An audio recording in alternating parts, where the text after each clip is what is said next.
Hey everyone, I'm Majiin and welcome in to World Tour Weekly, your one-stop shop for all competitive Flesh and Blood news. We've got a lot of things to talk about this episode, with 3 Battle Hardens happening over the weekend, the new post-ban meta to go over, new cards from Super Slam, and a sneak peek at the new gem pack. Let's get into it. Alright, last week we talked about the possible ramifications of the ban and restricted announcement, but with so many events taking place, we have a lot of new data to go over in today's Metagame Minute.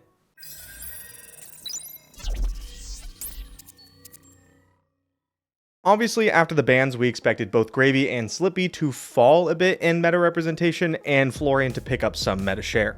I definitely underestimated how much the meta would shift though, so let's take a look at each event and see how it played out. First up is Battle Hardened Chicago, where Acilio was the most popular deck in the entire room with 15 total copies. Behind him is Syndra and Verdance, both tied with 14 copies each, and Florian with 12. After that, the spread of heroes stays pretty diverse. It seems like the players think a large amount of different heroes could possibly give them a good chance to take down the event. When we check out the top 8 for the event, we get a crazy spread with 1 copy of Riptide, 2 Florians, 1 Fang, 1 Slippy, 2 Acilio, and 1 Reinar. Not exactly the bracket I would have guessed that we would be seeing, to be honest.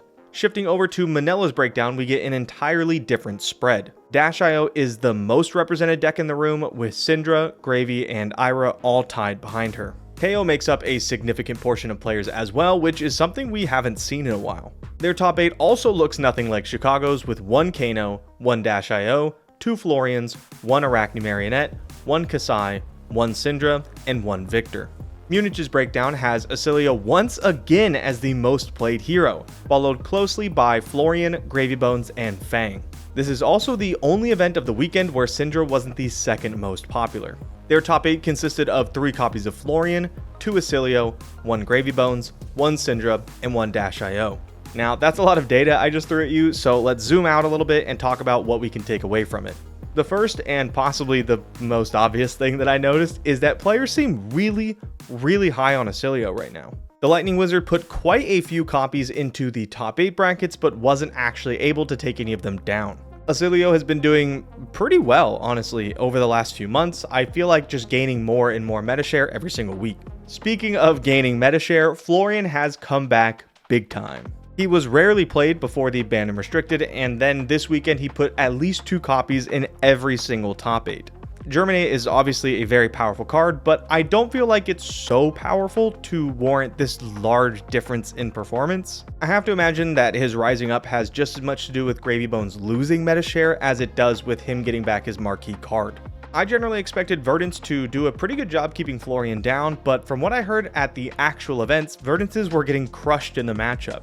Perhaps I underestimated just how much Plume of Evergrowth contributed to the Verdant side of the matchup, or it could be that players weren't quite as used to playing against the Earth Runeblade anymore and they got caught unprepared. It's definitely a matchup that I'm going to be testing a lot post Super Slam, especially because Verdance gets light up the leaves. Gravy and Slippy both had okay but not great weekends, which is pretty expected following the bans. It usually takes a little bit for players to kind of decide what they want to be filling the gaps with, or if they need to approach the deck from an entirely new angle. I do expect both of the decks to continue to be strong contenders, but not quite the huge meta-dominating powerhouses they were before. Okay, now that we've discussed the meta itself, let's talk about the champions in today's weekend winners.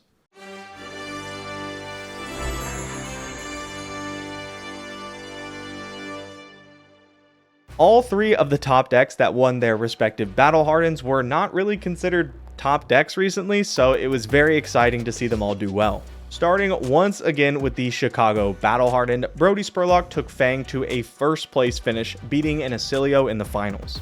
Over in Manila, Brian Pacholo Miguel III took Victor to a first place finish, beating Arachne Marionette in their finals. And last but certainly not least, Kim Shearer was crowned champion over in Munich's Battle Hardened. They had to win 2 separate Florian mirrors in top 8 to get there, once in the semifinals and once in the grand finals. Congratulations again to all of our weekend winners. Now, it's pretty hard to deny that Florian saw a huge resurgence following the bannings. If this continues, we might even see him on top of the meta again, which I really wouldn't mind that much because I've always had a soft spot for the Rosetta heroes.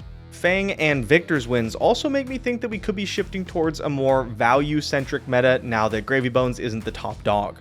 I can see this really exacerbated with Super Slams released, considering that, in theory, it should beef up the Guardian and Brute classes. We could talk more about the meta, but it's going to change so much in the next couple of weeks, so I figured it might be a little bit more fun to talk about some of the new spoilers we got. So I've picked out 3 spoilers from the upcoming Super Slam set that I think are neat in one way or another. The first card I want to highlight is Truth or Trickery, a yellow reviled Guardian block that defends for 3. When this card defends, you may look at the top card of your deck and choose a color. If you do, the attacking player decides whether or not the card on top is that chosen color. If they guess wrong, they discard a card. If they guess right, absolutely nothing happens. I am so glad this card is yellow and not blue, because it seems like it would be so ridiculously overpowered if it was. It already scares me, and the only reason I'm not super worried about it is that Guardians generally really don't like to play yellows. We have a couple of cards in the game now that are pretty good at punishing your opponents for trying to go wide.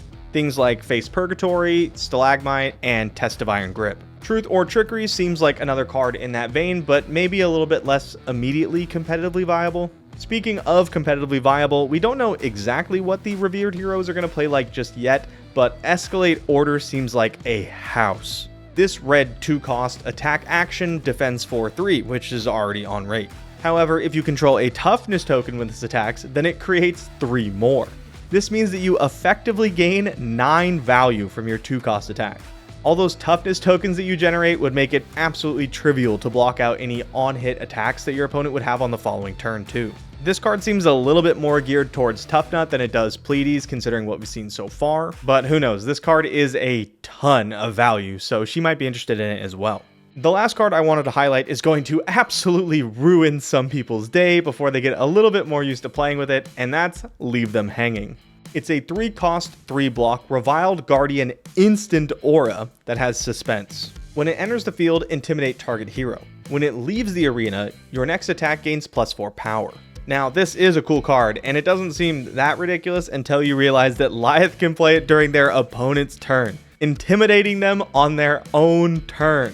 You're going to have to be really careful with beginning of action phase effects like Embodiment of the Earth, because Lyeth can respond to the trigger and intimidate you on your own turn, leaving cards stranded in your hand. The reviled cards we've seen so far seem to lean pretty hard into the kind of underhanded trickery type style that we expected to see from it. This seems like it's either going to be really cool or really annoying, and maybe even both at the same time. Alright, now on to my favorite part of the show, the part where I get to show you all some brand new stuff you haven't seen yet. LSS was kind enough to let me reveal some of the cards that are going to be in Gem Pack 3, and there are some pretty neat ones. The first reveal is a new version of Rock that will have an alternate art background. I know Tough Nut has reignited some interest in the card, so it would be cool to have a fun new version. The second reveals are both Halo of Lumina Light and Helm of the Arc-Knight, which will be in Rainbow Foil.